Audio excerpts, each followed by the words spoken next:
Bonjour, bonjour à toutes, bonjour à tous. Ravi d'être en votre présence aujourd'hui. Merci à l'Université de Lyon 3 de m'inviter pour venir discuter avec vous sur les enjeux que je vais vous déplier. Mais juste avant, je vais me présenter. Donc, je m'appelle Arnaud Théval, je suis artiste plasticien. Je travaille depuis une vingtaine d'années sur et dans les institutions publiques, particulièrement les écoles, les prisons, les hôpitaux. Et j'ai un travail qui consiste à interroger les caricatures, les clichés, les enfermements, les assignations dans lesquelles les habitants de ces institutions, qu'ils soient ouvriers, surveillants de prison, personnel hospitalier, se mettent ou sont mis par le biais de récits à la fois fabriqués par l'institution et à la fois fabriqués par nos ignorances sur ces contextes de travail. Donc l'objectif de mon projet artistique, hein, c'est une démarche au long cours qui se déroule généralement sur une durée minimum de 3 à 10 ans.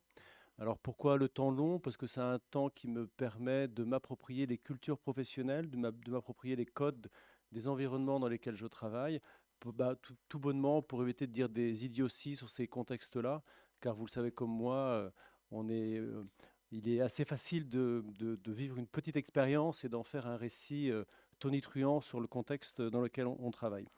Donc j'ai une approche qui est plutôt une approche intimiste, qui consiste à aller écouter et attraper les récits personnels des expériences des uns et des autres et de les mettre en tension, de créer un conflit visuel ou textuel ou situationnel, on va dire, dans lequel, pour faire émerger, disons, des impensés, des non-dits, des stigmates, de sorte à agiter l'espace social pour réveiller le politique. Alors vous allez voir ce que ça veut dire, agiter l'espace social pour réveiller le politique. En tout cas, pour moi, ma pratique artistique, elle se situe bien à cet endroit-là, c'est-à-dire de ne pas faire simplement œuvre de décoration pour faire salon, mais bien œuvre qui puisse venir agiter l'espace social pour en réveiller le politique. Donc aujourd'hui, on va être ensemble pendant 1 heure et demie et je vais vous parler donc d'un propos que j'ai nommé d'une œuvre à son archive, enjeu d'image, de censure et de mémoire. Alors ce cours propose une réflexion sur l'élaboration d'œuvres d'art dans des contextes de résidence artistique, en nous adossant sur des créations dans le monde de l'entreprise, de l'hôpital, des prisons et des lycées professionnels. Nous verrons comment peuvent émerger de nouvelles représentations à partir des corps sociaux et des remous que ça suscite. Alors mes images révèlent des impensés, des enjeux de pouvoir, et nous verrons comment les acteurs de terrain investigués se les approprient, les esquivent ou tentent de les maîtriser et parfois de les censurer. Enfin, nous verrons en quoi la mise en récit des travaux et sa documentation est un enjeu de mémoire. Je crois que la question de la mémoire, c'est quelque chose qui vous traverse. Donc le premier temps de ce cours s'appelle l'image et sa place dans, et sa place dans l'espace social, crise de représentation. Le premier projet dont je vais vous parler se passe dans le monde de l'entreprise et plus particulièrement celui de l'industrie.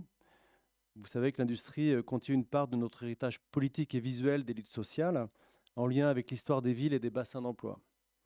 Alors tenter de représenter le monde du travail et ses acteurs, c'est d'emblée se confronter à sa mémoire et aux enjeux politiques d'appartenance des images à un camp ou à un autre. Pour échapper à ces assignations, le chemin est étroit entre les images des luttes, celles d'un monde ouvrier en mutation permanente, celles des syndicats et celles des équipes de communication. Que dire des images produites par le management? Le premier projet s'appelle Proximité. C'est un travail que j'ai réalisé dans les chantiers de l'Atlantique à Saint-Nazaire à partir des années 2000. Et tout l'enjeu de ce travail consiste à faire émerger une représentation des personnes de l'entreprise qui échappe un petit peu à cette caricature que je vous ai énoncée. Alors l'intérêt de ce contexte-là, c'est que l'entreprise à une échelle tellement importante. À l'époque, il y avait jusqu'à à peu près 13 000 personnes qui travaillaient dans l'entreprise.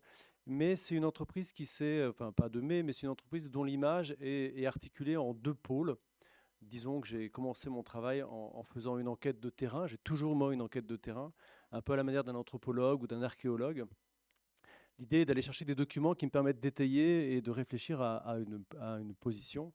Et le premier mouvement que j'ai fait, c'est d'aller enquêter sur quelles étaient les images présentes qui parlaient de ce monde du travail. Et en fait, elles sont assez simples, elles sont de deux registres. Le premier registre, c'est la représentation des ouvriers sortant des usines. Alors, c'est pas à l'époque des Frères Lumière, hein, mais on a un petit peu cette idée-là où tous les ouvriers sortaient d'un seul bloc, comme ça, il y avait une espèce de marée humaine. Alors, c'est une marée humaine qui fait image et qui, dans la mythologie des chantiers et du monde ouvrier, c'est quelque chose de très fort. Et puis, il y a une deuxième image qu'on trouve qui est très récurrente, c'est la visite des patrons de l'avancée des chantiers. Et entre ces deux images, on a une troisième image qui vient se glisser, qui est celle de la revendication sociale, avec des manifestations très fortes. Vous savez peut-être que Saint-Nazaire est le bassin de l'anarcho-syndicalisme, qui est une forme de revendication politique très très forte. Alors voilà, moi j'arrive dans ce contexte-là, et tout l'enjeu pour moi va être de tenter de faire une représentation qui va associer des figures individuelles dans un rapport à une figure de groupe. Voilà. Donc le projet s'est nommé Proximité, puisque lorsque j'ai commencé à travailler, j'ai travaillé en faisant des photographies des personnes dans les chantiers. Et vous avez remarqué, ou pas encore, que j'employais le mot personne ou employé et pas simplement ouvrier. J'ai fait un petit glissement de langage comme ça pour ne pas assigner l'ensemble des personnes qui bossent dans cette entreprise à la figure de l'ouvrier. Ça paraît un détail, mais c'est un détail fondamental pour comprendre la pertinence politique de ce travail. Donc le premier mouvement pour moi, c'était de rencontrer les personnes et je les ai photographiées en noir et blanc, de face, en train de marcher, en effaçant tout le contexte du déplacement. L'intérêt d'effacer tout le contexte du déplacement et de faire des photographies en noir et blanc, eh ben, c'est de neutraliser le contexte, d'avoir que la figure et d'avoir cette impression que le corps porte avec lui son propre espace. Et l'image que vous avez de l'ouvrier qui marche comme ça, en fermant les yeux, était une image, moi, qui me semblait très belle, presque romantique, comme ça, presque un peu romancée, vous voyez, du monde du travail, avec cet allant vers l'avant. Et j'ai commencé à faire un photomontage avec ce même ouvrier placé au centre, et j'ai reconstitué la figure d'un groupe. Alors évidemment, c'est un faux groupe, puisque c'est un photomontage dans lequel tous les corps photographiés sont à l'image et reconstituent un espace avec un jeu de perspective où je triche évidemment, puisque c'est un photomontage. Alors on est dans les années 2000, les outils numériques pour le photomontage sont encore balbutiants. Néanmoins, quand je fais ce travail-là, j'essaye de faire en sorte que le spectateur soit un petit peu dans un doute par rapport à l'image qu'il est en train de regarder. Est-ce qu'on a une image qui est réelle? Est-ce qu'on a enlevé que le décor? Voilà. Et puis je commence à glisser des petits pièges dans l'image. C'est-à-dire, je mets à l'image à la fois des employés, des patrons et des ouvriers. Alors ça peut vous paraître complètement simpliste comme démarche, mais finalement à l'image, il n'existait pas ce type de proposition-là. Néanmoins, je le fais en reconstituant une foule de personnes qui anonymes se croisent peut-être sans vraiment se regarder, en tout cas sans être vraiment ensemble. Et puis j'attire votre attention sur le premier plan de cette photographie avec un ouvrier de dos qui fait face à l'image. Et ça a été le fruit d'une polémique avec la direction de la communication de Alstom à l'époque. Alors vous avez cette figure-là et vous avez le même ouvrier que vous voyez apparaître, vous voyez apparaître juste ici, là, mais du coup là, il a les yeux ouverts et il marche de façon sereine. Cette image a fait polémique avec la direction parce que quand ma première proposition, donc, a été débattue, consistait à mettre au cœur cet ouvrier qui marchait les yeux fermés. Alors moi, pour moi, c'était une image qui était plutôt poétique et on m'a dit, mais attention, Arnaud, là, tu es en train de faire un truc politique. Alors je dis, bah oui, moi je fais un truc politique, c'est mon job de faire un truc politique. Oui, mais tu fais un truc politique qui, d'un seul coup, l'image était en train de glisser dans un champ d'un lexique politique qui était plutôt celui de la manifestation, donc de la revendication. Et alors évidemment, ça m'a un petit peu embêté, et donc du coup, j'ai changé juste cette figure-là pour neutraliser une image qui aurait pu basculer dans un champ ou dans un autre. Donc tout l'enjeu de la négociation a été de faire tenir cette image-là et qu'elle puisse exister dans l'espace social des chantiers de l'Atlantique. Alors l'image a été produite en 6 exemplaires différents et elle a été installée pas à échelle 1, mais en format 4 mètres par 3, qui est un format publicitaire, directement dans les chantiers de l'Atlantique. En créant immédiatement un espace de débat, un espace de discussion, même si, bien sûr, je n'étais pas au pied de l'image à chaque fois, mais on crée un espace de débat puisque les personnes représentées, évidemment, venaient se retrouver dans l'image et les personnes qui ne l'étaient pas venaient voir si elles étaient représentées. Donc il y avait un espèce de jeu de... Alors, je ne vais pas dire où est Charlie, parce que c'était à l'époque, Charlie n'existait pas, hein, mais disons que c'était un petit peu un jeu comme ça où qui est à l'image, qui est représenté. Et donc c'était une façon de mettre en discussion cette possibilité d'une représentation politique des chantiers de l'Atlantique, des personnels travaillant au chantier de l'Atlantique. Pardon. Donc j'ai installé cette pièce-là aux différents endroits.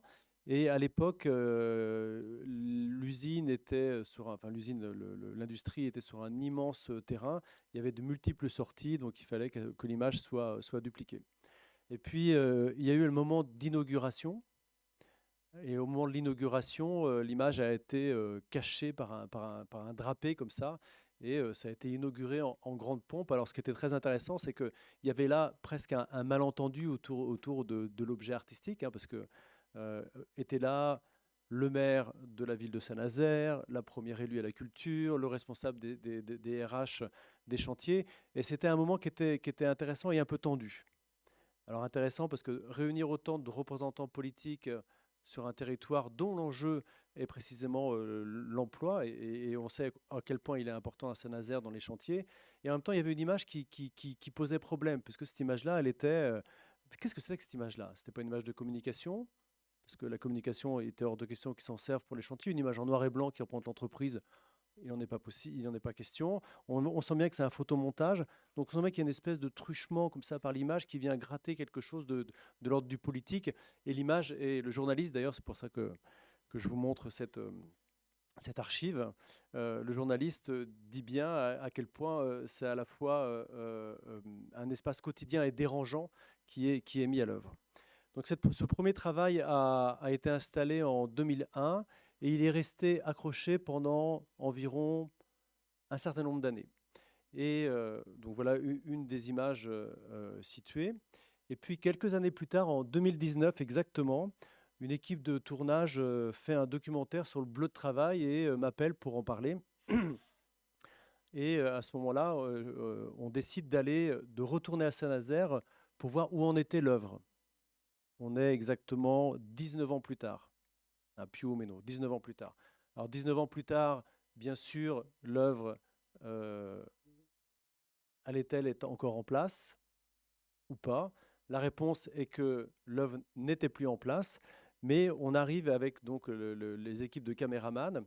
C'est très anecdotique ce que je vais vous dire, mais juste pour parler, vous allez voir, de mémoire immatérielle. On commence à filmer, là il y a la sécurité qui vient. Vous savez, aujourd'hui, dès qu'on filme les abords d'une entreprise ou dès qu'on filme n'importe quoi, tout le monde est en grosse tension là. Ça fait peur à tout le monde, la caméra. Donc la sécurité arrive et dit, vous avez l'autorisation de filmer les chantiers? Non, on n'a pas l'autorisation. Puis moi, je fais un peu mon cabotin. Vous savez, parfois, je suis un peu cabotin comme ça. Non, vous ne le savez pas parce qu'on ne se connaît pas. Et je dis, mais monsieur l'agent de la sécurité, vous ne me reconnaissez pas? C'est moi, il y a presque 20 ans, qui ai accroché une image avec tous les employés dans une grande photographie en noir et blanc. Alors là, vous pensez que l'agent de la sécurité va m'envoyer balader. Et puis il me fait, ah mais oui, absolument, je me souviens très très bien de vous, c'était il y a 20 ans. Et d'ailleurs, vous vous souvenez, vous aviez mis quasiment dans les premiers plans un employé de la sécurité. Et ben d'ailleurs, cet employé, si vous voulez le voir, il est dans le bureau là-bas, etc. Donc si l'œuvre a été enlevée, néanmoins, la mémoire de ce travail résiste encore avec le temps. Voilà un premier exemple de rapport à la mémoire, à son archivage et puis à comment ça peut se perpétuer. Mais l'image d'un groupe peut inversement occuper une place centrale dans la constitution de la mémoire institutionnelle. Dans nos institutions publiques, les trajectoires sociales, les trajectoires scolaires sont de plus en plus normées, difficile pour nos imaginaires d'échapper au classement hiérarchique de notre pyramide de formation. Le projet Moi le groupe est un projet qui a pris la forme d'une résidence à l'échelle de 10 lycées professionnels de la région des Pays de la Loire entre 2007 et 2013. Le premier projet dont je vais vous parler se passe toujours à Saint-Nazaire. Et si vous avez remarqué que le premier travail est en noir et blanc, là je vais glisser vers la couleur, puisque l'enjeu du bleu était très important. Donc le projet de moi, le groupe consiste à interroger des lycéens dans des lycées professionnels. Et vous savez, comme moi, que les lycées professionnels ne jouissent pas d'une très belle image dans nos imaginaires et que les filières d'excellence, c'est plutôt le lycée général, etc., etc. Bien sûr, c'est pas ce que je pense, mais c'est ce qu'on m'a dit lorsque je suis arrivé dans les lycées professionnels. Et le premier mouvement de mon travail va consister, comme d'habitude, à interroger un peu l'institution sur la façon dont elle voit ses élèves, dont elle les forme. Et l'enjeu de mon travail va être de mettre en tension les récits individuels de ces élèves, la constitution de son image de jeune adolescent en construction et l'incorporation des codes du métier qu'ils sont en train d'apprendre. Et donc pour ce faire, je rencontre à la fois la direction et à la fois les enseignants. Et là, je rencontre une enseignante et ensuite, après, je rencontre les élèves. Et là, j'ai repris pour ma présentation d'aujourd'hui un petit document d'archives qui est un petit carnet dans lequel j'ai noté quelques notes et je retombe sur cette note. Et elle est intéressante parce que les élèves disent à la prof, mais nous, on ne veut pas du tout, alors que les profs ne devaient pas avertir les élèves de ma venue, en tout cas pas sur le contenu. Et les élèves ne veulent pas du tout me rencontrer parce qu'ils ne veulent pas rencontrer de psychologue. Donc en fait, ils ont confondu projet artistique qui parle de l'intime et puis psychologie. Vous voyez, on est toujours sur une espèce de porosité comme ça entre les choses qui sont parfois très gênantes. Alors moi, j'arrive dans la classe qui est constituée d'une trentaine de jeunes garçons qui sont en maintenance des équipements industriels. Alors, la maintenance d'équipements industriels, c'est pas hyper fun comme formation professionnelle, et en tout cas, elle est en concurrence avec deux autres formations qui sont une formation de pétrochimie et une formation de la mode. Alors, dans les lycées professionnels, mais c'est comme ici à la fac, il y a des filières d'excellence, et puis il y a les autres. Hein, il y a les mineurs, il y a les majeurs, mais ça, vous savez ça. Et ça crée une hiérarchie dans les représentations. Le but pour moi, c'est de mettre tout ça en tension à partir des récits des élèves. Et les élèves que vous avez ici en bloc de travail commencent à discuter avec moi. Et puisque je ne suis pas psychologue, je ne fais pas que discuter, je me dispute aussi pas mal. Je fais un travail de photographie et on commence un peu à faire un travail d'image avec eux. Alors, vous savez, c'est un petit peu incertain. Je n'ai pas une idée préconçue. J'ai pas une idée préconçue. C'est comme si je devais vous mettre en scène là aujourd'hui maintenant. Rassurez-vous, je ne vais pas le faire. Je ne sais pas ce que je ferai, mais c'est à partir des interactions que je vais avoir avec vous que je pourrais créer une image. Et puis là, avec eux, il n'y a pas vraiment d'interaction. C'est plutôt hyper tendu. Ils sont plutôt dans le refus et un peu la bagarre avec moi. Et quand arrivent les autres élèves pour la pause, tout le monde disparaît. Tout le monde disparaît et les élèves sortent de l'établissement. Et comme par hasard, le prof qui les formait avait été formé dans ce lycée-là. Et le prof qui arrivait à la sortie de l'établissement au même moment était le prof qui avait formé leur prof. Donc il y a une espèce de mise en abîme comme ça, une espèce d'héritage dans la profondeur de la formation qui est quelque chose qui m'a beaucoup troublé. D'où le titre du projet qui s'est appelé Dynastie. Voilà, donc le projet, c'est après Dynastie, il va venir questionner un peu cet héritage, parce que si les héritages sont importants, on va y voir un petit peu comment ils le sont. Alors, je commence à faire des photos avec eux, après la pause, comme ça, puis c'est comme une bande de mecs. Excusez-moi, messieurs, hein, je n'assigne pas les mecs au même endroit, mais là, c'est un peu une bande de mecs. Et puis, ça chambre pas mal, vous voyez, c'est un peu le bordel. Il y en a un qui prend un bleu de travail, qui le met par terre, etc. Enfin, il se passe des choses qui, a priori, ne sont pas valables au niveau de l'image, mais vont alimenter ma réflexion. Puis, on fait une série de portraits comme ça, vous voyez, on est presque pour les calendriers des pompiers. Et puis, on a d'autres portraits où, au contraire, on est hyper fiers de poser avec un outil. Alors, toute ma démarche à partir de ces projets-là va consister à jouer avec les codes, les stéréotypes et de les amener de façon réflexive, eux, à s'interroger sur ce qui se passe. Donc je fais cette première série, je rentre chez moi, voilà, j'imagine un petit peu des choses. Alors je serai toujours avec des carnets dans lesquels je note des tas de trucs. Et puis je sens bien que cette première rencontre avec eux, ça va être une bataille. Mais une bataille au sens je donne, je prends, j'y vais pas, etc. Donc moi j'imagine des drapeaux, j'imagine des tas de trucs et tout ça, enfin un peu n'importe quoi. Et en tout cas, et je reviens avec eux la fois suivante avec une idée de faire une installation comme ça qui transperce l'intérieur de l'établissement scolaire et qui ressorte de l'autre côté, un dedans, dehors, enfin, une espèce d'opposition. Au début, j'ai fait n'importe quoi. Hein. Vous savez, quand on est artiste, il faut un peu explorer des choses qui sont inhabituelles, inattendues, et on y va. Alors je leur propose quand même, vous vous souvenez de l'image où il y avait le bleu de travail qui était par terre, je leur demande de poser et de travailler sur leur bleu de travail et de le plier ou de le montrer avec eux d'une certaine manière qui corresponde à qu'est-ce qu'ils envisagent eux dans leur rapport au bleu de travail. Grosso modo, l'idée elle est assez simple. Il y a des élèves qui sont dans un héritage assumé, dans un héritage qui leur plaît, qui leur parle. Le bleu de travail, c'est une fierté. Et il y a d'autres élèves pour qui le bleu de travail, bah, c'est de la merde et qu'en fait, ils sont là par hasard et qu'ils n'ont vraiment pas du tout envie de porter cet héritage-là. Donc, vous voyez, on est sur une filiation ouvrière comme ça qui se fait d'une façon plus ou moins douloureuse.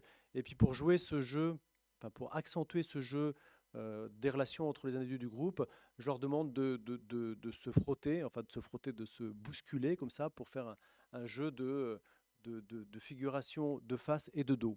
Hein, de face, de dos, vous allez voir dans mon travail, c'est une récurrence. Et donc, suite à ces premiers mouvements d'image, je fais ce photomontage. Alors, si pour le précédent projet, j'étais en noir et blanc pour éliminer les différentes couleurs de bleu, j'ai oublié de vous le dire, mais des bleus verts, des bleus jaunes, des bleus des sous-traitants, et le bleu, c'était le bleu de la hiérarchie haute, on va dire. Là, vous avez une image où ils sont tous en bleu, mais vous remarquerez qu'ils ne sont pas tous de face sur l'image. Il y en a qui sont de dos, qui esquivent. En fait, j'ai laissé la possibilité à chacun des élèves de trouver sa place dans la représentation que je proposais, c'est-à-dire soit d'être dans l'acceptation de cette figure de transmission ouvrière, en quelque sorte, soit dans le refus. Et puis, vous avez une espèce de composition comme ça en arrière-plan avec les bleus de travail plus ou moins salis. Cette image-là, même principe, pour moi, l'objectif, c'est qu'elle arrive dans l'espace public de l'établissement scolaire afin de créer du débat.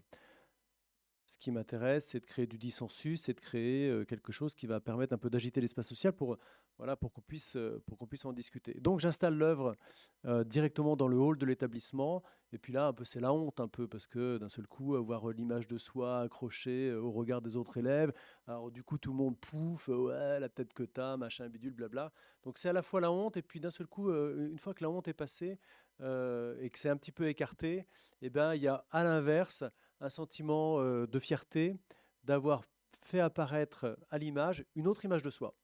Et ça, c'est toute l'attention de mon projet artistique, de faire apparaître une autre image de soi. Et même au regard des filles ou d'autres garçons, il y a une espèce de jeu de séduction qui s'opère par l'image. Et puisqu'on est dans le champ de l'art, même si on est en dehors des circuits de diffusion habituels des œuvres d'art, je fais un discours. Alors vous avez compris que j'adorais faire les discours, mais je prends la parole devant l'œuvre, etc. Et l'œuvre, elle a un cartel, enfin, elle est située quelque part, et elle joue cet office d'œuvre d'art. Alors c'est extrêmement important le discours à côté de l'œuvre. C'est pas uniquement, pour faire genre. C'est un rituel artistique qui s'inscrit dans un contexte qui n'a pas l'habitude de ces rituels-là. De la sorte, ça signifie que c'est bien une œuvre d'art. De la sorte, en racontant le récit de ce projet-là, ça permet à tous les acteurs de comprendre dans quoi ils ont été pris, parce que finalement, ils n'ont pas forcément conscience, y compris les acteurs, les directeurs d'établissement, qui comprennent ce qui vient de se passer et d'un seul coup peuvent y adhérer ou pas. En tout cas, c'est vraiment un moment qui est très politique. Et puis, vous avez compris que j'avais travaillé avec les mauvais élèves de la mauvaise filière. Et puis, 20 ans après, parce que vous savez que j'étais à Saint-Nazaire 20 ans après, et là, donc, il y a un petit laps de temps qui est un petit peu décalé, mais 10 ans après, qu'est devenue cette œuvre? Là, je sens dans vos yeux interrogatifs une demande de réponse. Je vais vous la donner tout de suite.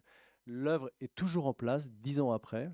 Elle a été sanctuarisée, entre guillemets. Et ce qui est très intéressant, c'est qu'elle a été appropriée par les autres élèves, même si les autres élèves ont changé, ils ont plus maintenant un bleu de travail, ils ont un gris de travail. Elle a été appropriée et les autres élèves des deux autres filières, métiers de la mode et chimie, se sont dit, bah ouais, enfin, pourquoi eux, ils ont une image, pourquoi nous, on n'en aurait pas? Donc, ils ont demandé à un photographe de faire un autre projet d'image, etc. Ils n'ont pas exactement fait, évidemment, la même chose que le travail critique que je pouvais opérer, mais néanmoins, ça a suscité ça. Drôle de retournement, vous voyez, de la présence d'une image dans une institution. Deuxième projet, toujours dans Moi le groupe. Ce projet s'appelle l'Issue. Vous allez voir pourquoi. Là, c'est encore des élèves de maintenance d'équipements industriels. On est dans le sud Vendée, à Fontenay-le-Comte. C'est un lycée polyvalent. Ouais, c'est ça. Et c'est polyvalent, ça veut dire qu'il y a à la fois une filière générale et une filière professionnelle. Alors, vous allez voir, c'est très très important cette distinction-là. Et c'est un vieil établissement qui n'avait pas été rénové.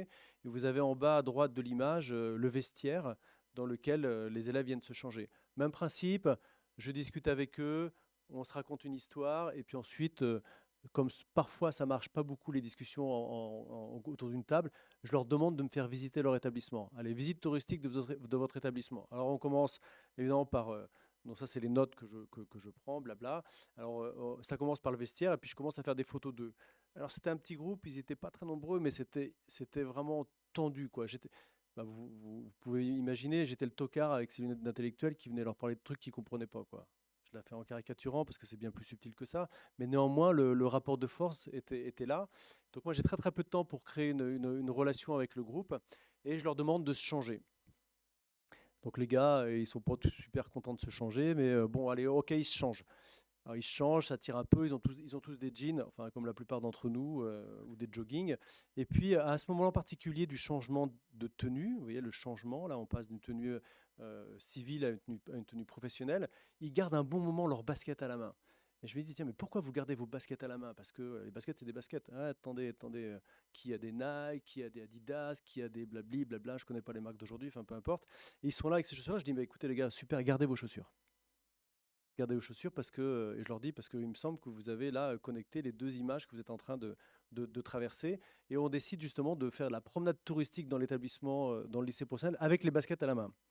Bon, ok, c'est un peu ridicule, ils ont les baskets à la main, ils rigolent, ça chambre un petit peu. Il y en a un qui est un peu plus fier que les autres, qui porte le groupe. Vous savez, il y a toujours des leaders dans les groupes. Je sais pas si dans les amphis c'est un peu différent. Et puis on traverse tout ça. Et puis à un moment, c'est un peu compliqué parce qu'il y a la récré qui sonne. Vous vous souvenez, au lycée, il y a toujours des la récré, tous les élèves qui arrivent, les cours de récréation, etc. Alors là, ça devient hyper gênant parce que le bleu de travail dans un lycée polyvalent pour draguer, c'est quand même pas la fête, quoi. Et donc, en fait, comme la plupart des gens considèrent le bleu de travail comme un truc de merde, et ben, du coup, ils ont un petit peu honte. C'est pas ce que je pense, hein. On est d'accord, c'est pas ce que je pense, c'est ce qui se dit. Donc, moi, je me dis, ok, donc on finit par aller à l'atelier, et puis voilà, on fait cette image-là. On fait cette image-là, on est à la sortie de l'atelier, et là, il se passe un truc assez génial, c'est que vous voyez que tous les élèves ont leur basket à la main, et d'un seul coup, il y a un hors-champ là. Vous voyez, le hors-champ, c'est ce qui n'est pas dans l'image, et ce hors-champ, il appelle tout le monde. Ils sont hyper intrigués. Alors, juste avant, il y a celui qui est au premier plan qui était là, mais oui, c'est nul ce que vous faites, vos images, c'est de la merde, vous devriez faire comme ça, blabli, je vais m'avancer. Il s'avance, enfin bref, il y a un petit truc qui se met en place là, et d'un seul coup, ils sont tous interpellés par le hors-champ. Et le hors-champ, c'est une interpellation policière à la sortie de l'établissement et ils sont intrigués par ça. L'image devient intéressante parce qu'elle contient sa propre tension, hein, c'est-à-dire qu'on est sur l'issue, c'est des élèves qui vont sortir dans un bassin d'emploi qui est pas évident. Et puis surtout, elle contient surtout l'idée qui m'intéresse, cette double attachement à deux identités, celle de l'adolescent avec ses baskets, on va dire, et puis celle de la tenue professionnelle. Et puis je décide de poursuivre le travail, pardon. Et à l'époque, je faisais des petits jeux vidéo, vous savez, comme des memories, donc un travail de mémoire où les cartes sont retournées. Il faut retrouver les deux cartes de l'élève en tenue civile et tenue professionnelle, blabla, blabla, blabla. Voilà. Et ensuite, on organise un vernissage. Et voilà la communication de l'établissement pour le vernissage, une affiche noir et blanc posée sur une porte qui indique à tout le monde qu'il va se passer quelque chose. On est bouleversé. Et c'était pas facile parce que c'est un établissement qui avait déjà des grosses œuvres d'art, un peu comme les sculptures que vous avez dans vos halls là. Donc prendre place là, c'est pas facile. Alors je décide de me mettre à la sortie de l'établissement, par là où passent tous les élèves, et de bloquer une bonne partie du flux avec une installation d'une grande photographie avec ces mêmes élèves. Alors, évidemment, vous imaginez bien un peu la tension. Alors là, ce qui était chouette, c'est que les élèves m'ont aidé à coller l'image, etc. Il y a eu une application. Ce que j'ai pas dit encore, c'est que les profs sont très soutenants et accompagnent tout ça de façon très généreuse. Mais voilà, l'image est installée comme ça, au vu et au su de tous les élèves. Et vous imaginez un peu les débats qui ont pu s'en suivre. Donc, euh, comme d'habitude, à l'époque, on avait une presse quotidienne régionale qui était très active et qui faisait plein de petits papiers. Maintenant, ça a disparu, hein, c'est TikTok qui fait ça. Bref, je n'ai pas encore TikTok. Et donc, en fait, l'image est déchirée. L'image est installée, quelques semaines, même pas le lendemain, l'image est déchirée, la prof m'appelle. Arnaud, ils sont hyper en colère, les élèves, ils veulent te voir. Franchement, tu les as mis dans une situation qui est insupportable. Ça va pas. Alors moi, je commence un peu Pour moi, c'est super embêtant parce que j'ai embarqué un groupe d'individus dans une situation politique qui, d'un seul coup, les surexpose dans l'espace public de leur lycée et ça crée quelque chose. Hein, c'est comme mais là, on n'est pas dehors, on est vraiment à la limite entre le dedans et le dehors. Donc c'est très gênant. Il y a les yeux d'un des élèves qui a été noirci. Bref, c'est super tendu. Et donc je retourne dans l'établissement scolaire, discussion avec les élèves. Où est-ce que vous aimeriez revoir l'œuvre?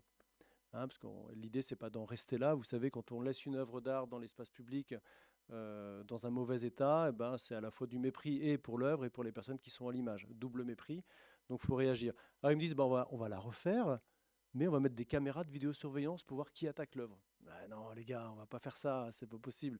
Et à ce moment-là du projet, le lycée polyvalent, avec le CA du lycée polyvalent, avait englobé le CA du lycée professionnel, donc les professionnels disparaissaient complètement. Et on a décidé de produire à nouveau l'œuvre, mais sur un format plus classique, qui a été installé dans le hall de l'établissement. L'histoire aurait pu en rester là, et elle en est restée là pendant quelques temps. Il est arrivé un événement dramatique. Un des élèves est mort. Alors, ça fait partie des histoires, des images, ça fait partie de la vie, évidemment, c'est un drame. Je ne sais pas quel élève est mort dans l'image, mais ce que je sais, c'est que les élèves sont venus au lycée faire une reproduction de cette œuvre pour l'apporter lors de l'incinération de leurs camarades.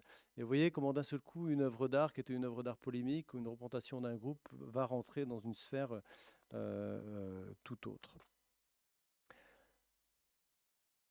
Alors vous avez vu qu'avec Moi le groupe, il y a derrière les obstacles le désir de changer d'image, porté par les élèves et certains enseignements. Après, l'institution a suivi, hein. Mais dans l'institution pénitentiaire, donc dans les prisons, la question de l'image est un enjeu de droit et son absence parfois une nécessité. En tout cas, elle fait débat. La crise des images sur un corps social ou son absence même est corrélée à nos ignorances et à la façon dont nous regardons les travailleurs de la prison. Et plus globalement, comment l'institution pénitentiaire est racontée dans les médias et dans les fictions, séries, TV, cinéma, romans, etc. Cette imagerie, une imagerie qui devient une construction politique, un empêchement. Pour autant, une autre mise en récit est possible en acceptant quelques déplacements qui ouvrent sur la complexité des représentations. Le projet que j'ai fait que je travaille depuis maintenant 12 ans est un projet qui pourrait s'appeler La prison à la surface de sa peau, qui a été nommé en différents temps. Et le premier temps de mon travail en prison remonte en 2000. Donc 2000, vous voyez, on est en 2024, donc on pourrait dire que ça fait 24 ans que je travaille sur des questions d'univers carcéral. C'est faux. Mais le premier mouvement a été de faire un atelier de pratique artistique en prison pour travailler précisément avec les personnes détenues. Vous savez, quand on parle de la prison, on a ce biais de recherche et on a ce biais dans les médias de ne parler que de ceux qui subissent l'enfermement. Vous allez me dire, c'est bien normal, c'est eux qui le subissent, bon bref. Néanmoins, dès qu'un artiste va en prison, le premier mouvement vers lequel on l'y conduit, c'est de travailler des actions qui permettent aux détenus de s'évader. C'est quand même un immense paradoxe, hein. Remarquez, dans les établissements scolaires, dès qu'un artiste vient dans l'établissement scolaire, c'est pour faire respirer les élèves. Vous voyez, respiration, évasion, blablabla. Donc je fais un premier atelier et je me rends compte là à quel point peut-être la prison est un endroit intéressant et peut-être un endroit bien plus structurant qu'il n'y paraît de la société. Mais on est en 2000, je fais cet atelier-là, je continue, je travaille sur les lycées professionnels. Et je reviens pour un deuxième atelier en 2003, où là je fais un travail d'autoportrait avec des personnes qui ont été condamnées, donc plutôt des longues peines. Et là je suis un peu embarrassé parce que c'est très très gênant d'avoir des personnes qui ont pris 8, 10, 15 ans, vous raconter leurs difficultés à vivre au quotidien cet enfermement-là. Et le projet artistique, vous savez, quand on parle de soi, évidemment, on n'est pas dans la psychothérapie, mais on parle de soi. Et quand on livre des choses à quelqu'un qui a une oreille attentive, eh ben, on livre beaucoup de choses. Et je suis assez embarrassé parce que je ne sais pas quoi faire de ces choses-là. Et je ne sais pas si ces choses-là sont mises en mouvement avec le reste de leur peine. Grosso modo, est-ce que ce que développe ou ce que fait émerger une œuvre d'art, enfin une création artistique, est-ce que c'est utile ou pas est-ce que ça peut être utile ou pas dans leur parcours de peine? Je pense que non, et depuis ce temps-là, j'ai plus fait d'atelier artistique en prison. Néanmoins, à l'époque, j'habitais à Nantes, et à Nantes, c'est comme les prisons de Lyon, là, elles étaient dans ce qu'on appelle les cœurs de ville, les centres-villes. Alors les prisons n'ont jamais été construites au centre-ville, hein. Je parle des prisons qui ont été construites sous la Troisième République. On est en 1870. C'est des prisons qui ont été construites déjà aux lisières des villes, mais l'urbanisme galopant fait que les prisons ont été englobées par les villes. Et on a des prisons en centre-ville qui vont fermer. Et là, j'ai une intuition. Alors, j'ai toujours pas de contrat, c'est pas une commande, c'est simplement une intuition. Je demande à l'institution pénitentiaire de me laisser photographier la prison quelques heures après le transfert des détenus. Alors pourquoi quelques heures après le transfert des détenus? Parce que ce qui m'intéresse, c'est d'aller attraper le vivant et de voir comment ce vivant-là résiste à la question du déménagement. Donc j'arrive, les détenus sont transférés vers leur nouvel établissement. Et là, je rentre en prison et c'est extrêmement violent. Et je ne sais pas du tout ce qui se passe. Ça devient extrêmement, comment dire, déstabilisant. Je suis dans un espace qui est habité depuis 200 ans. Imaginez votre chambre qui n'a pas été rangée pendant 200 ans, les peintures ont été refaites sur peinture, etc. Il y a beaucoup de dessins sur les murs. Et surtout, il y a une espèce d'empreinte du vivant, qui est l'empreinte du vivant donc des personnes détenues et des personnels, qui est encore palpable dans l'espace même que je traverse. Et donc, je fais des photographies tout en étant ignorant de ce que je photographie. J'insiste sur ça. Je ne vais pas faire un travail de photographie pour dénoncer la prison. Je vais faire un travail de photographie pour rentrer en connexion avec cet univers-là et d'essayer de le comprendre. Donc j'ai des lits comme ça retournés avec les empreintes des corps qui sont encore dessus. Il y a des odeurs à n'en plus finir et je vous passe les détails. Il y a encore les plats des personnes détenues qui n'ont pas été terminés. Enfin, bref, j'arrive dans un univers qui est un univers complexe, qui est un univers fait d'éléments qui sont encore respirants, suintant la souffrance, la douleur, mais aussi la poésie. Hein. Vous avez beaucoup de choses comme ça, de dessinées sur les murs, de petits objets comme ça qui parcourent un petit peu l'espace carcéral. Et donc, je documente tout ça. Et parmi les objets que je documente, il y a pas mal de traces du vivant, dont cette gravure de Dürer, là, le chevalier, la mort et le diable. Ces rats comme ça qui sont dans un coin. Alors, j'ai fait beaucoup de photographies de nuit. Le directeur m'a fait ouvrir la prison pour moi tout seul une nuit avec un surveillant. Eh ben, je peux vous assurer que je suis resté au rez-de-chaussée et j'avais tellement peur des fantômes. Il me dit, les fantômes, ça n'existe pas. Ça dépend des croyances des uns des autres. Mais en tout cas, j'avais tellement peur des fantômes que je me suis réfugié dans la cour de promenade avec les rats agonisants. Il y avait une espèce d'odeur de mort là, comme ça, qui m'a pris à la gorge. Enfin bref, c'était vraiment hyper dur, alors qu'il n'y avait rien. Alors qu'il y avait rien. Et je photographie ce tigre qui essaye d'attraper un papillon. Et ça va être un peu un déclic, ce tigre qui essaye d'attraper un papillon. Parce que si je comprenais rien à l'environnement dans lequel j'étais, j'avais quand même ma faculté de penser. Et puis je rentrais, je sortais quand même. Ça durait peut-être 15 jours, ce travail d'archives documentaires de la prison vidée. Et je me suis posé la question suivante. Qui du tigre ou du papillon représente la force ou la fragilité? Qui du tigre ou du papillon représente le surveillant ou le détenu? Voilà, je me suis posé une question comme ça, un peu étrange, qui consiste à réinterroger les choses. Et puis il y a tellement de détails qui me sautent aux yeux qui sont incroyables, comme des trous entre les cellules. Hein. Euh, j'ai fait ça, enfin, le travail photographique a été fait dans plusieurs prisons. Et puis il y a aussi cette espèce de course à la sécurité permanente où en tant que spectateur, voilà, on ne comprend pas trop ce qu'on regarde. Là, par exemple, vous avez des concertinas, donc c'est des espèces de fils de fer barbelés qui sont coupants comme des lames de rasoir, qui sont installés à des endroits un peu étranges. Donc tout ça, c'est complètement illisible, et en tout cas, c'est illisible et surtout, d'un point de vue éthique, impossible de raconter la prison qu'avec ces impressions-là. Sinon, j'aurais été un imposteur, mais vous savez, des imposteurs, il y en a un paquet quand il s'agit de parler de la prison. Et puis, vous avez des indices comme ça qui sont de l'ordre de l'effondrement. Vous voyez comment les carreaux comme ça de parement étaient retenus par des structures en métal, et etc., etc. Donc, je décide de continuer le travail en m'appuyant sur les personnels de surveillance, à la fois que je vais photographier pendant le moment où ils vident la prison. Et je fais cette première photographie où je m'intéresse au tatouage. C'est un premier élément aussi des motifs qui circulent des murs aux peaux des corps. Et cette image-là, elle est intéressante parce que vous avez, donc là on est à Valence, qui est une des 3 prisons que j'ai travaillé pour les prisons vidées, et on a ce surveillant de dos, et c'est intéressant de voir parce que la plupart des personnels de surveillance, je vous parlais des enfermements, des assignations, ne se font photographier que de dos, ou en tout cas sont extrêmement méfiants par rapport à leur image et à l'usage qu'on va pouvoir en faire dans les médias. Bah, vous me direz, bah oui, des surveillants, ça a plutôt mauvaise presse, et il y aura d'autres choses, mais ça je vais en parler un peu après.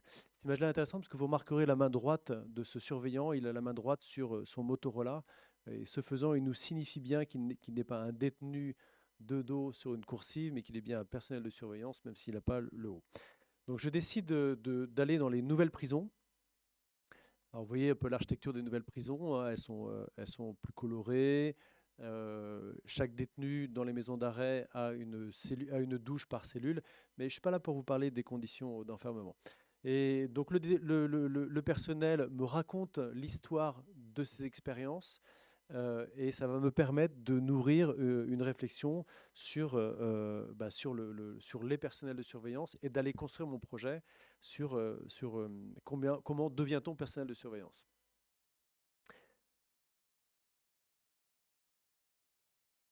Au même moment, la mission pénitentiaire recrute des personnels de surveillance et il y a une seule école en France qui s'appelle l'École nationale d'administration pénitentiaire qui fait de la formation des personnels de surveillance, les conseillers pénitentiaires d'insertion et de probation, les directeurs, etc.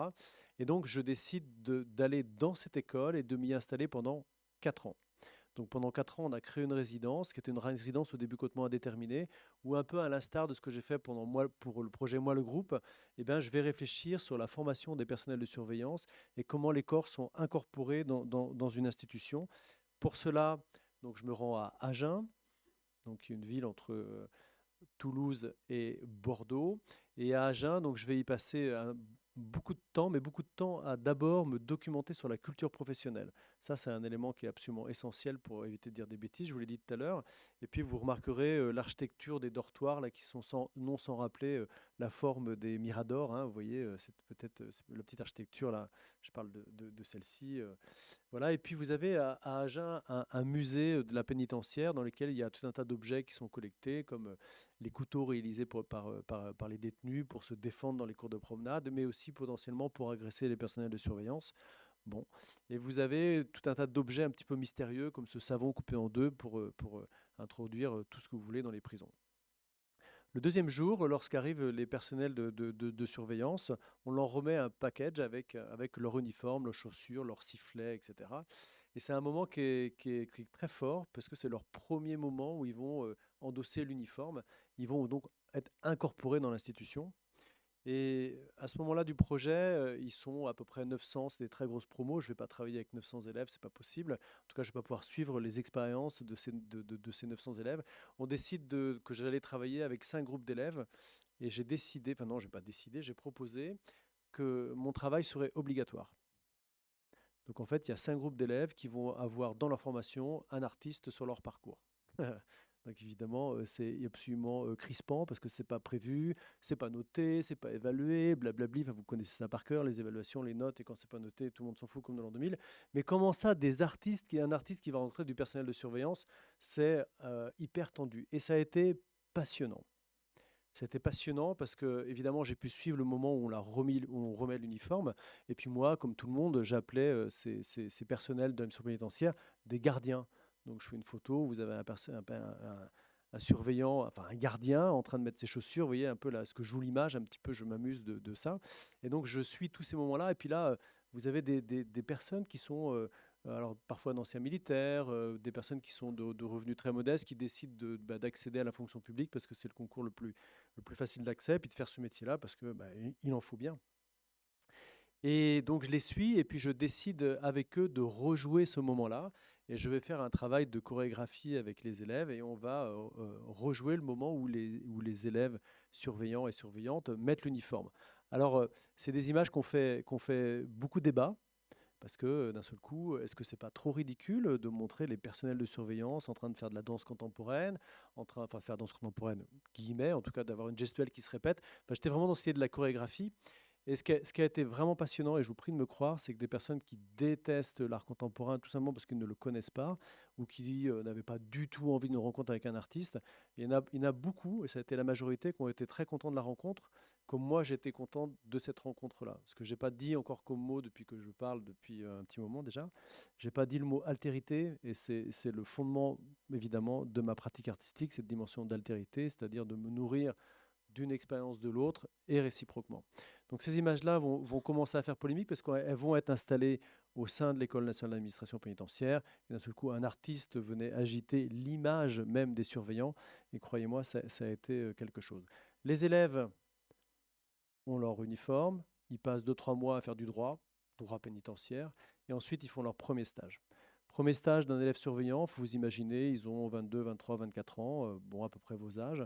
Ils arrivent avec un uniforme, et ils sont sur les coursives avec les personnes détenues, etc. Et ils ont été inculqués, on leur a inculqué, pardon, dès le départ, des notions de méfiance, évidemment, hein, parce qu'ils sont dans des métiers de surveillance, mais des notions de méfiance qui peuvent être très impressionnantes.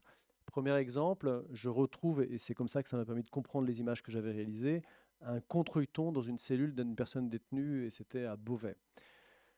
C'est une très vieille prison, l'œilleton est cassé, là on est dans la cellule. Alors chaque cellule est équipée d'un œilleton, ce qui permet au personnel de surveillance de regarder dans la cellule à tout moment de la journée.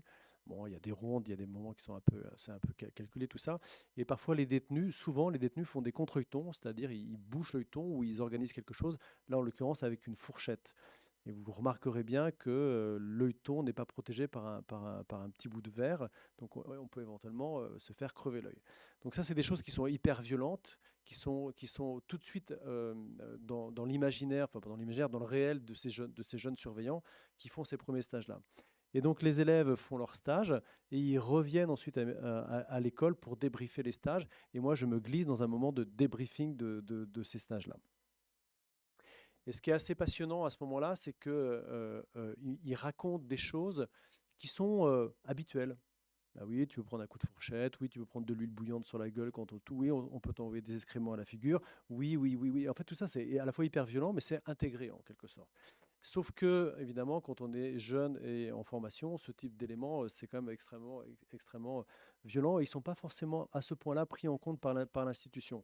Donc moi, je décide de faire tout un travail de mise en scène avec les fourchettes qui volent comme ça autour des élèves, les matelas au sol. Bon, là, j'ai pas le temps, je vais un petit peu développer. Et puis, je crée une installation qui va s'appeler l'installation Le Tigre et le Papillon au cœur de l'ENAP, qui consiste à recréer une place publique dans laquelle je vais pouvoir déplier un récit autour des différents moments de la formation des élèves. Les images vont faire polémique. Et vous allez voir, celle qui a fait le plus polémique, c'est celle où on voyait un bout de tatouage sur le bras d'un surveillant. Un bout de tatouage sur le bras d'un surveillant. On va dire, ok, c'est quoi le problème? Le problème, c'est que dans la mission pénitentiaire, le tatouage, et dans l'imaginaire collectif, le tatouage appartient plutôt aux personnes détenues. Et jusque dans les années 80-2000, ouais, 80-2000, je suis assez large, et ben, les personnes de surveillance n'avaient pas le droit d'être tatouées. Si vous étiez tatoué, c'est que vous étiez un voyou. Donc on ne peut pas être voyou et surveillant en même temps, c'est pas possible. Sauf que, et vous voyez même sur la photographie du bas, vous avez l'avant-bras d'une femme qui avait le tatouage d'une tortue qui a été effacée. Et donc il y avait vraiment cette problématique-là. Et puis voilà, moi j'avais quand même remarqué que les personnels de surveillance sur le terrain étaient tatoués. Vous voyez ce tatouage de tête de mort qui rigole sur le bras d'un surveillant en exercice. Bah voilà, le tatouage, c'est quoi le sujet, quoi, en fait. Et j'essaye d'en avoir le cœur net et je demande aux élèves d'une nouvelle promotion qui arrive de se déshabiller et de me montrer leur tatouage. Bon, je ne la fais pas comme ça, hein, mais presque comme ça, hein. Je fais des photos de classe quand ils arrivent et puis je découvre à quel point les personnels de surveillance sont tatoués. Alors, je crois qu'aujourd'hui en France, c'est 40% de la population qui est tatouée. Enfin, c'est énorme. Il y a eu un glissement, en fait, vous voyez, d'un signe qui était plutôt un signe des bandits qui va d'un seul coup être un signe de tout le monde. Alors, en fait, on s'en fout. Sauf que quand on est personnel dans une institution publique, afficher ses croyances religieuses, comme une croix catholique sur le bras, que sais-je, un poisson, etc., c'est un problème parce qu'on a un devoir de neutralité. Et puis, c'est d'autant plus une problématique que certains signes vont d'un seul coup devenir glissants. La mission pénitentiaire avait des catalogues dans lesquels on répertorie les signes en fonction de leur appartenance politique ou mafieuse. Par exemple, la toile d'araignée. La toile d'araignée, c'est un signe que les mecs ou les filles qui écoutent du heavy metal connaissent bien. On peut mettre une toile d'araignée, il n'y a pas de problème. Les mecs aussi qui sont au bar comme ça, toile d'araignée, ou les filles, je dis les mecs, mais les mecs et les filles. Et puis, l'araignée, c'est aussi un signe de l'extrême droite. Alors du coup, là, ça devient un petit peu un problème, parce que du coup, si l'araignée est un signe de l'extrême droite et qu'on est devoir de neutralité, mais qu'est-ce qu'on fait de ces signes, en fait? Vous voyez, donc la porosité entre les signes et leur appartenance, ça devient un vrai sujet. Et la peau du surveillant devient donc un sujet qui peut d'un seul coup engager des problématiques et d'autres. Mais sur les peaux des personnels, il y a également beaucoup de poésie, et ça ne vous échappe pas à l'image, il y a de nouveau un tigre et un papillon. Cette femme surveillante avait sur le dos un tigre et un papillon. Alors, deuxième occurrence du tigre et du papillon, vous allez me dire, j'ai fait exprès, c'est moi qui l'ai dessiné. Non, non, non, pas du tout. Alors, ça commence un peu à me titiller, cette histoire de tigre et de papillon. Enfin, bref, je continue. Et puisqu'on était sur le dos d'une femme, je vais rester sur la question des femmes surveillantes et je m'interroge sur la façon dont les femmes surveillantes sont représentées, comment elles sont parlées dans l'administration, etc. Alors jusque dans les années 90 encore, c'est un peu un point de bascule, les femmes ne surveillaient que les femmes. À partir des années 90, les femmes surveillent les femmes et les hommes. Donc on a quelque chose comme ça. Alors les femmes se représentent souvent comme étant des vilaines sorcières, et une espèce d'effigie comme ça un peu négative, alors que la sorcière c'est une figure très positive, hein, bien sûr. Et donc les femmes se représentent comme ça, et donc je décide moi de faire un travail avec les femmes surveillantes à l'école d'administration pénitentiaire, et je leur demande je fais un petit protocole avec plusieurs idées, dont la première qui a donné lieu à cette image-là. Alors cette image-là, je leur ai demandé un truc très simple. Je leur ai dit, écoutez, mesdames, soyez le moins femme possible. Alors, voyez, je vous promets, je dis que ça. Hein. Faut bien entendre ma démarche qui ne consiste pas à faire prendre la pause de quelque chose que j'aurais en tête, mais à laisser l'autre entendre ce que je lui raconte, ce que je lui propose. Et donc on a ce groupe de femmes qui prennent des pauses, et cette image a fait scandale. Elle a fait scandale quand elle a été publicitée lors d'une exposition pour plein de raisons. Elle a fait scandale d'abord en interne, parce qu'on a reproché à l'image que les femmes interprétaient des postures de racaille. Racaille. Mais racaille, c'est quoi ce mot-là? C'est un mot qui est un peu raciste, racaille. Enfin, ça renvoie à quelque chose de très négatif. Puis les racailles, bon bref. Et puis elles prennent des positions un peu masculines, mais pas tant. Et puis on ne sait pas trop à l'image si c'est des hommes ou des femmes. Vous voyez, une espèce d'ambivalence de la production de l'image qui devient intéressante. Mais ce n'est pas ça qui a fait le plus scandale. Enfin, ça a beaucoup contribué. Ce qui a fait le plus scandale, c'est que lorsqu'on a fait l'image, une des femmes a dit, tiens, là-bas, il y a des pneus, on va prendre les pneus, ça va faire plus mec. Ok, alors du coup, on prend les pneus comme ça, elle pose avec les pneus. Bref, on a cette image-là. Et en fait, moi, je ne sais pas si ça fait plus mec, c'est pas plus mec, mais néanmoins, ça a renvoyé cette image-là à un champ qui est celui de la contestation politique, le blocage des prisons, donc la grève. Donc ces jeunes surveillantes qui étaient ignorantes de ce motif-là, tout comme moi je l'étais, on a produit une image de grève et de lutte sur la question du genre et la question des blocages d'établissements. Alors ça a fait scandale parce que quand on est personnel de surveillance, on n'a pas le droit de faire la grève en uniforme. Vous voyez un peu le glissement là, qui s'est opéré avec ce travail-là. Alors, je vais un petit peu accélérer. Non, je suis plutôt bien là. Mon travail, vous voyez, va recouvrir différents moments et différentes formes. Et par exemple, une des formes que j'aime bien, c'est le discours. Alors, j'aime bien le discours, j'aime bien la prise de parole publique parce que ça permet de dire des choses et de se dire des choses. Là, en l'occurrence, je faisais un retour sur une première année de travail avec les surveillants. Et donc j'avais face à moi, non pas un amphi plein d'étudiantes et d'étudiants, mais 900 étudiants, 900 étudiants surveillants au garde à vous. Et donc je leur ai dit, vous savez, votre métier, le discours s'est appelé un bleu parmi les bleus. C'est pour ça que j'avais une belle veste bleue avec une chemise qui correspond un peu avec les signes de la République, blabli. Et je leur dis, vous savez, être artiste, c'est un peu comme être surveillant. Ah, tout le monde me regarde, n'importe quoi. Et en fait, au moins pour deux aspects qui sont proches de ma pratique artistique, c'est d'abord la capacité de créer une relation. Donc effectivement, les personnels de surveillance, un bon personnel de surveillance, c'est quelqu'un qui crée une relation. Et la relation passe par un aspect fondamental qui est la question du regard. Et c'est exactement comme ça que je construis ma démarche, d'être en capacité de produire de la relation tout en étant hyper attentif à tout ce qui se passe. Donc ça, c'est une image. Et un discours, c'est la première fois, et je crois la dernière fois, qu'un artiste a fait un discours lors d'une cérémonie de clôture de formation de personnel de surveillance. Alors tout ce que je vous raconte là, ça a été documenté. La remise de l'uniforme, les images sur l'uniforme ont transformé quelque chose de la remise des uniformes même. C'est-à-dire qu'une fois qu'on a pris conscience que ça générait des moments importants, le temps de remise de l'uniforme a été doublé.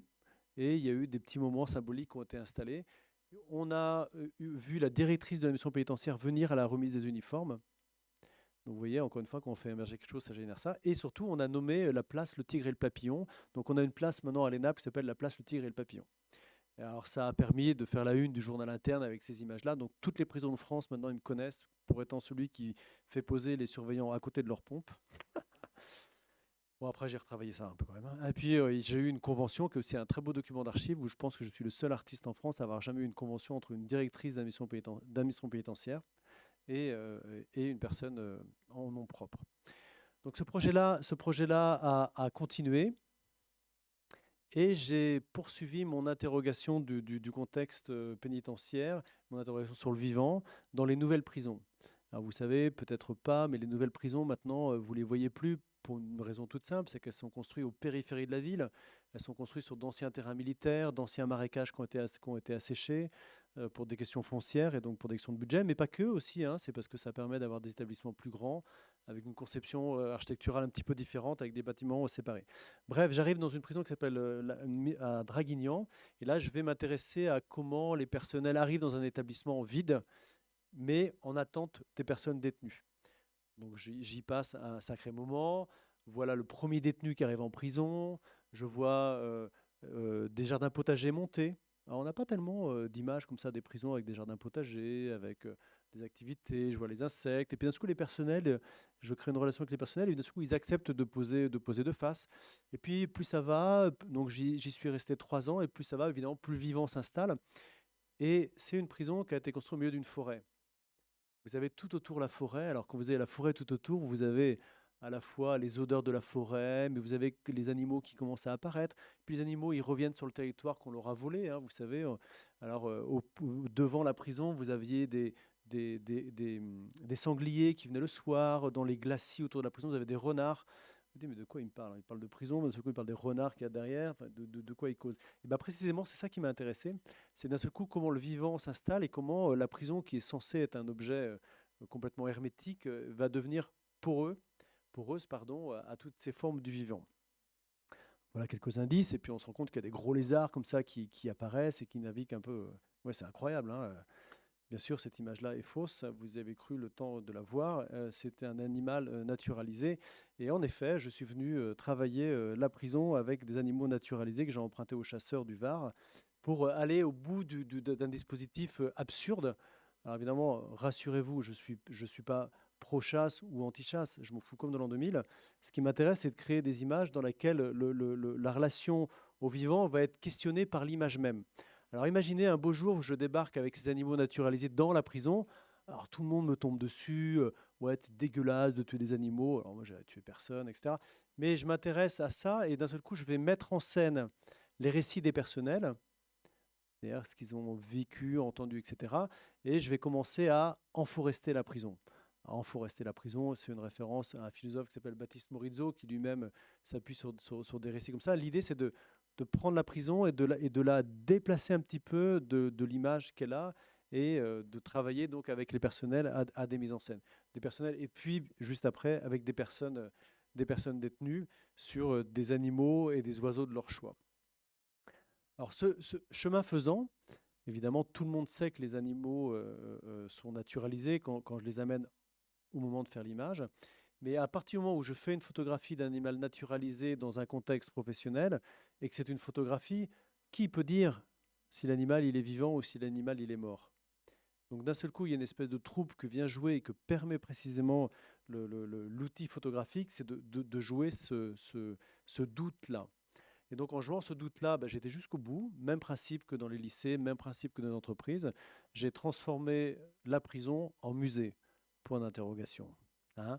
Maintenant, quand vous arrivez à la maison d'arrêt de Draguignan, vous avez dès la porte d'entrée, jusque sur les coursives et sur la cour de promenade, des images dans lesquelles vous avez des personnels avec des animaux naturalisés, mais également des personnes détenues. Alors ça peut vous paraître complètement anecdotique, c'est exceptionnel. C'est exceptionnel à plusieurs titres. D'abord, il n'y a pas de commande publique dans les prisons, parce que le ministère de la Justice n'a pas signé de protocole avec le ministère de la Culture, par exemple, sur la question des commandes, des 1% artistiques, par exemple. Et puis c'est exceptionnel parce que des œuvres d'art en prison, on peut en avoir parfois au parloir, mais on n'en a pas partout. Et ce qui est d'autant plus chouette, c'est que ce travail a été installé en 2021, à la sortie du Covid, et qu'il est toujours en place et qu'il n'a pas du tout été altéré. Ce que je suis en train de vous dire là, c'est que d'un seul coup, ce projet-là a permis à la prison de se créer une autre forme d'image, et en tout cas, l'image s'est intégrée à la structure même, et elle fait partie de son histoire. Et ce que je retiens, moi, de cette expérience dans cette prison-là, voilà, c'est que les personnels ont changé, les détenus sont partis, mais qu'il est tout à fait possible de produire une œuvre, y compris dans un lieu le plus reculé de la société, enfin pensé comme reculé. Pour terminer cet aspect sur la prison, avant de passer au milieu hospitalier, je fais également de temps à autre des expositions. Alors vous allez me dire, oui c'est normal, tous les artistes font des expositions. C'est très compliqué de faire des expositions sur la prison parce qu'on attend une image de la prison qui est celle qui est construite par les représentations caricaturées dont je vous parlais au départ.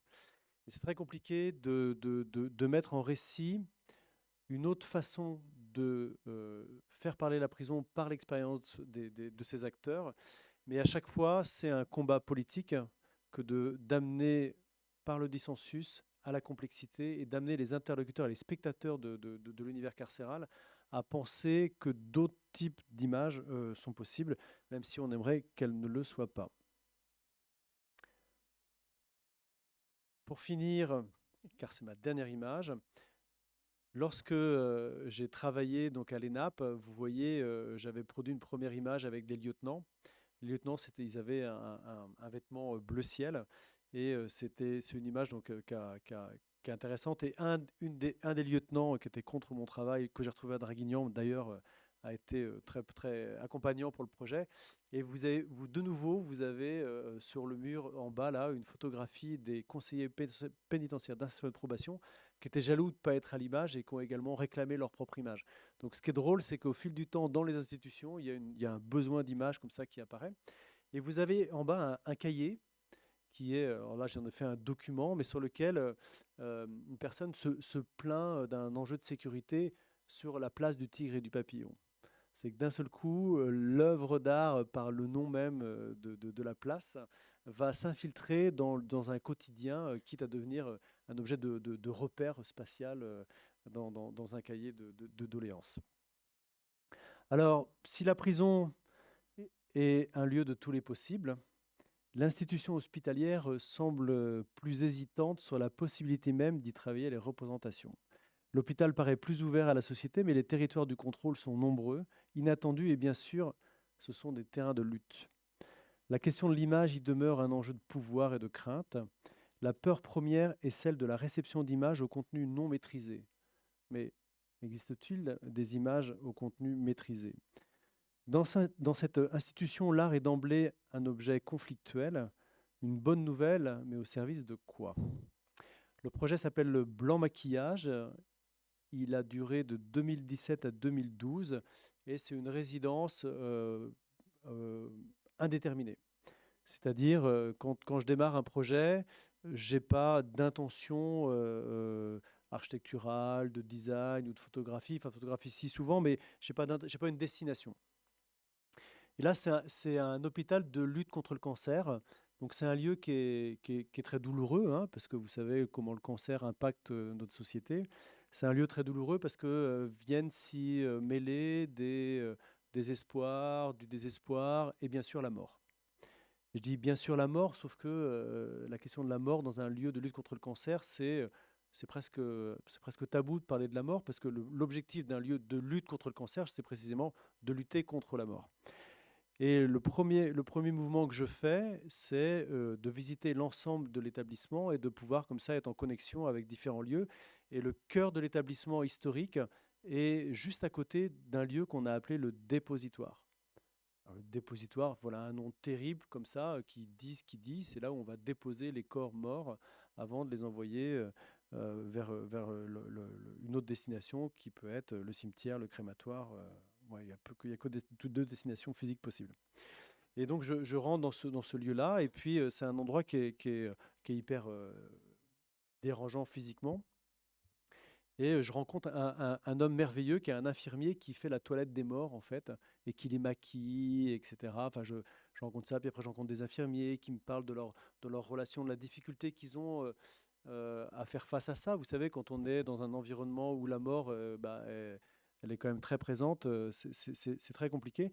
Et puis, il y a un petit tableau dans ce dépositoire qui est le petit tableau avec une espèce une aquarelle avec un arc-en-ciel. et je me dis, ouh, qu'est-ce que c'est beau cet arc-en-ciel. Et vous remarquerez que l'arc-en-ciel, qui est une belle petite peinture, elle est connectée à un arc-en-ciel administratif avec des tranches de couleurs diverses et variées. Et je me dis, tiens, je fais cette photographie-là et je trouve la photographie plutôt sympathique.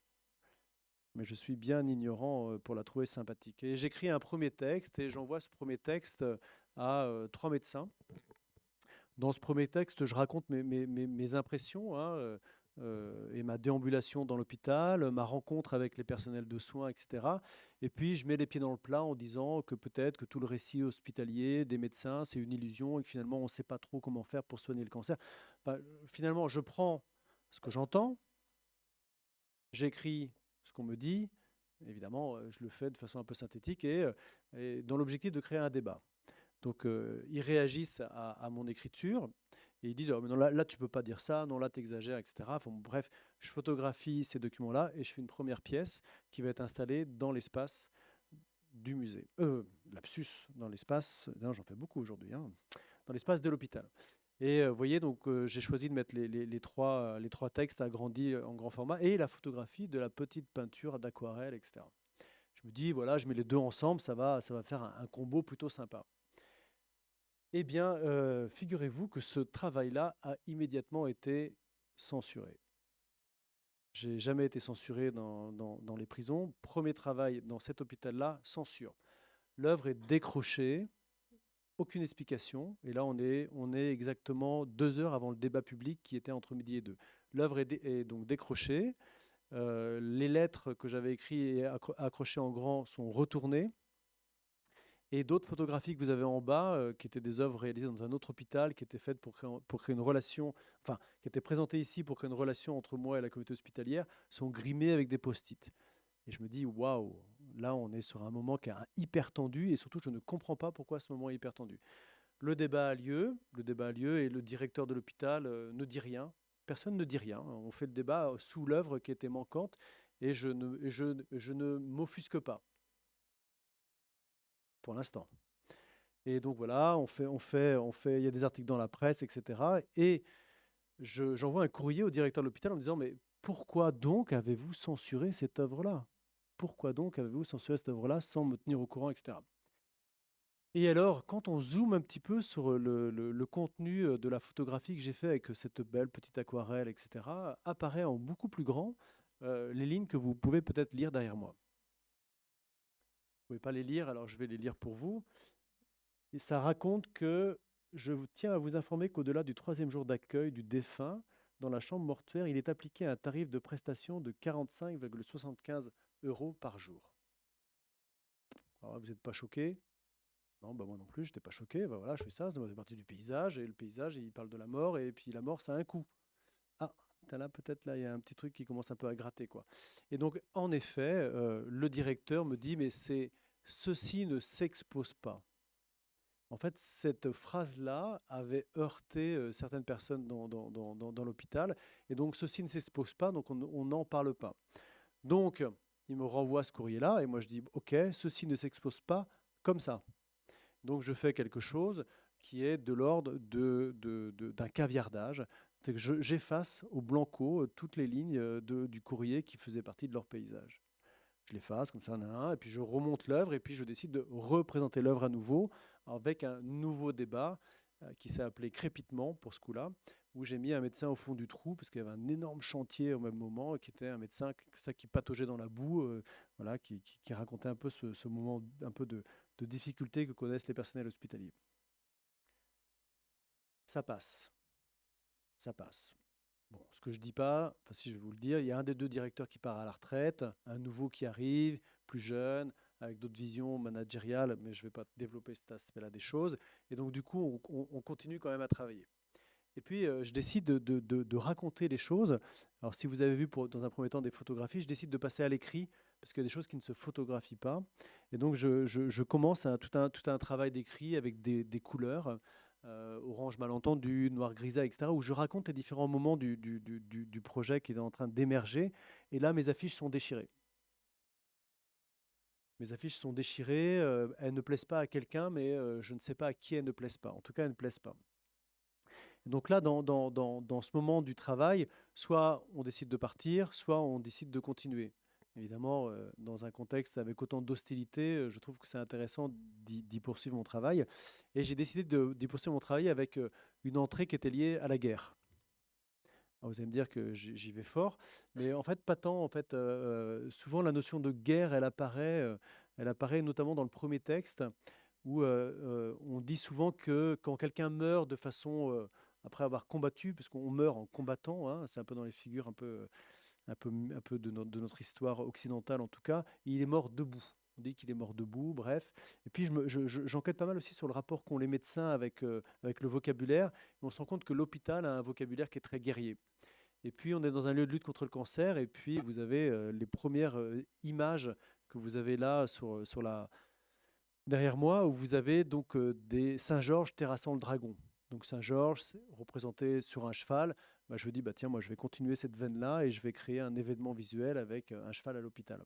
Alors pas un cheval pour faire de la médiation animale, un cheval pour venir dans l'hôpital, et je fais cette mise en scène-là comme ça, avec un cheval comme ça qui est pris presque en flagrant délit d'être un cheval, avec un médecin masqué sur ce cheval au beau milieu de la nuit.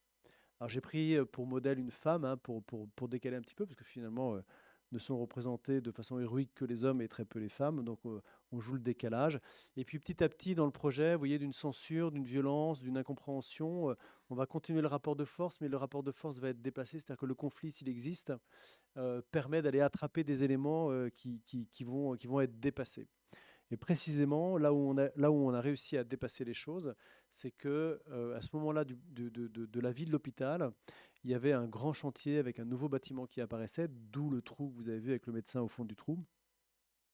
Et donc, on décide de faire une proposition qui va consister à réinterroger les axes de circulation de ce cœur d'îlot hospitalier et de faire des reconnexions à la fois visuelles, colorées et symboliques entre les différentes parties de l'hôpital.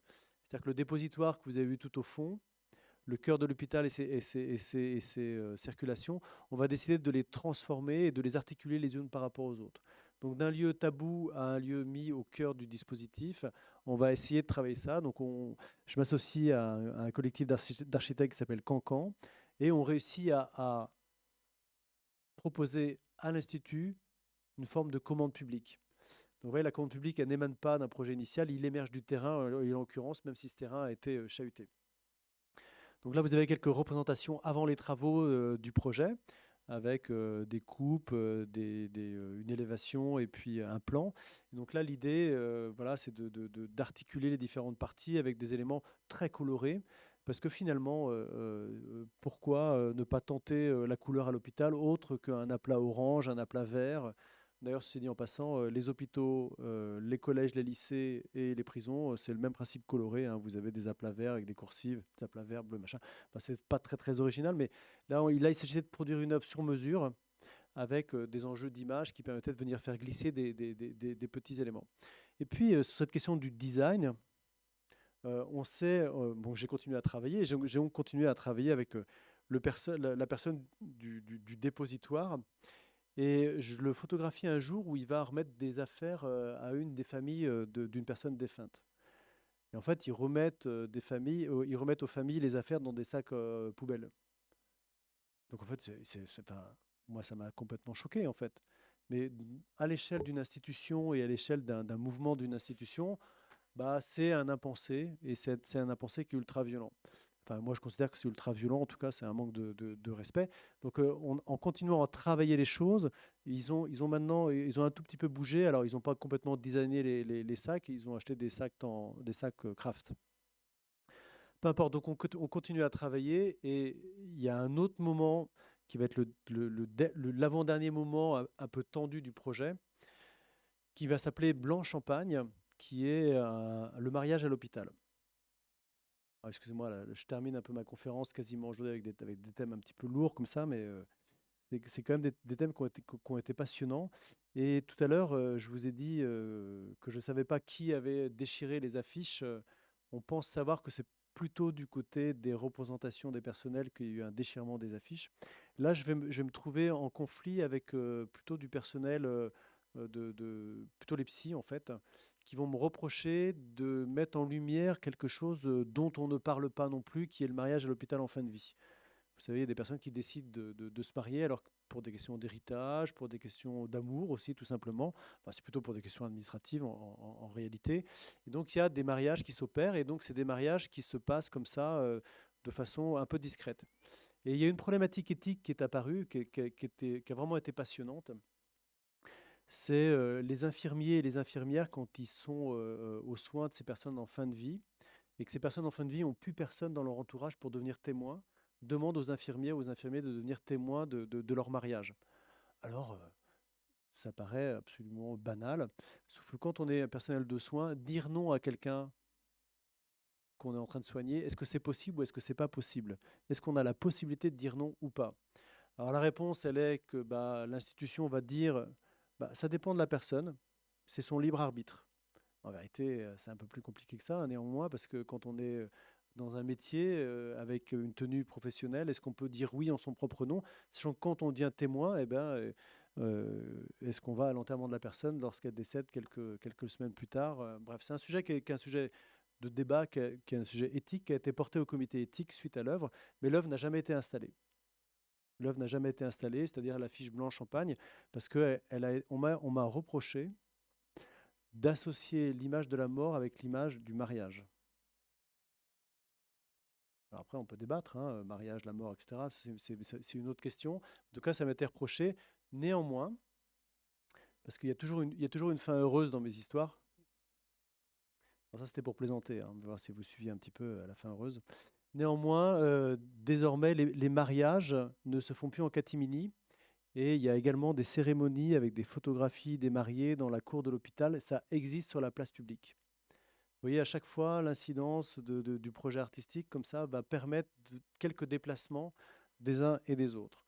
Alors, parmi les plus beaux déplacements, ça a quand même été l'inauguration du projet qui s'est appelé Le chemin de sa personne, dans lequel nous avons renommé différentes parties de l'hôpital. Vous voyez, on a un peu été gonflé. On a renommé le dépositoire le sablier inversé, qui est une image un peu plus poétique hein, que le dépositoire. Enfin, bref, comment la poésie, par la poésie, oui, en nommant les choses différemment, va pouvoir prendre place dans l'hôpital. Et surtout, ce qui m'intéresse, c'est comment les acteurs du monde hospitalier vont pouvoir se nourrir de ce projet-là de façon pérenne. Puisque l'œuvre réalisée, mais je vais aller très vite, est une œuvre qui a pour objectif de s'incrémenter au fil du temps avec d'autres artistes. Et surtout, c'est une œuvre qui devrait permettre de parler des choses de façon plus ouverte, et en tout cas en les accueillant de façon évidemment moins cachée. Alors, juste cet article dans Le Monde là, qui parle de ce projet-là. Alors, ce qui est intéressant dans l'article du Monde, c'est que l'article ne fait pas l'éloge de l'œuvre, on s'en fout en vérité de l'éloge de l'œuvre, mais elle raconte à quel endroit l'œuvre continue à travailler. Et moi, je considère que les articles de presse continuent à faire travailler l'espace de réflexion du projet. Donc, rien d'impossible, mais rien d'achevé quand il s'agit de travailler à l'hôpital. En fait, la continuité philosophique d'une pensée, si elle n'est pas malheureusement appropriée par les acteurs, elle va se dissoudre peu à peu. Néanmoins, l'archive et sa mise en mouvement peuvent permettre de dépasser cela en donnant aux acteurs des outils de réflexion, une mémoire de ce qui s'est passé. Il faut bien continuer depuis quelque part pour ne pas toujours réinventer. Dernière partie du travail, et je vais essayer d'être concis. Ce serait bien, hein, j'ai 5 minutes. L'archive, donc pour moi, ce qui m'intéresse, c'est le livre comme lieu de mise en récit du propos artistique. Nous avons vu comment l'émergence de nouvelles images génère des débats, des déplacements, un espace public pour envisager d'autres formes de représentation de soi dans les grands récits institutionnels. Mes installations demeurent dans les souvenirs des acteurs, parfois restent sur les murs, mais si ma démarche est archivée dans les documents institutionnels comme les conventions, les contrats, les rendus de conseil d'administration, si la presse fabrique une archive, la mise en récit de mon processus de création adossé à ces rencontres et à ces contextes est en soi un enjeu de mémoire, car c'est le moment où je peux donner à voir l'ensemble des déplacements politiques et poétiques qui ont été vécus, et le livre demeure un lieu pour faire exister de façon pérenne ces histoires.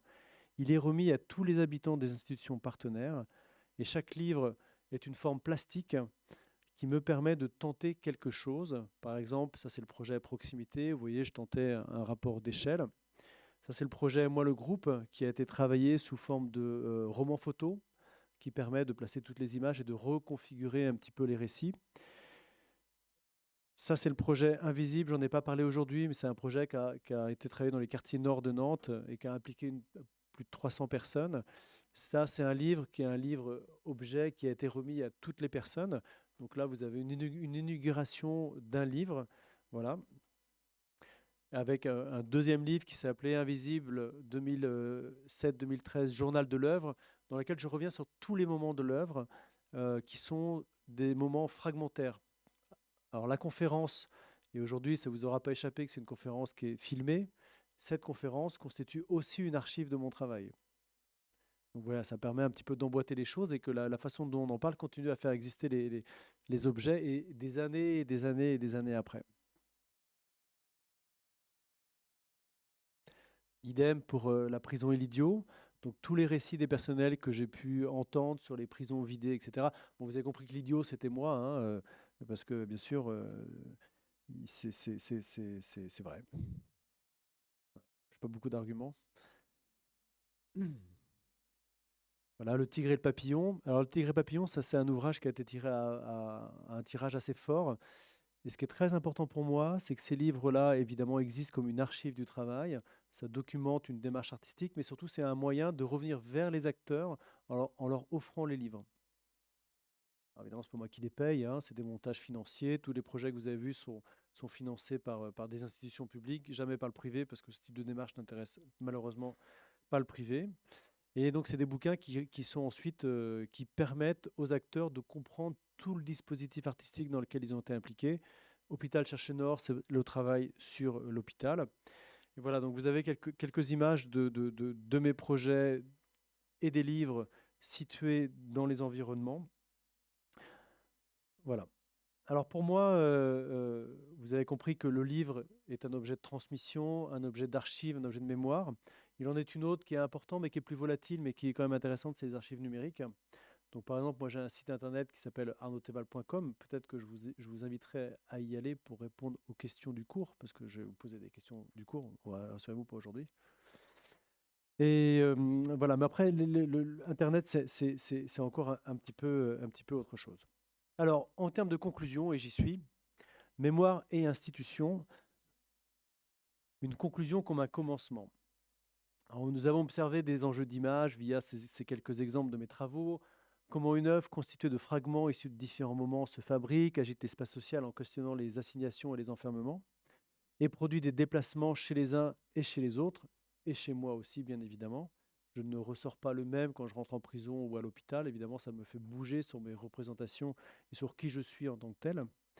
Et enfin, comment la documentation du processus de création et sa mise en récit constituent des enjeux de mémoire de nos institutions.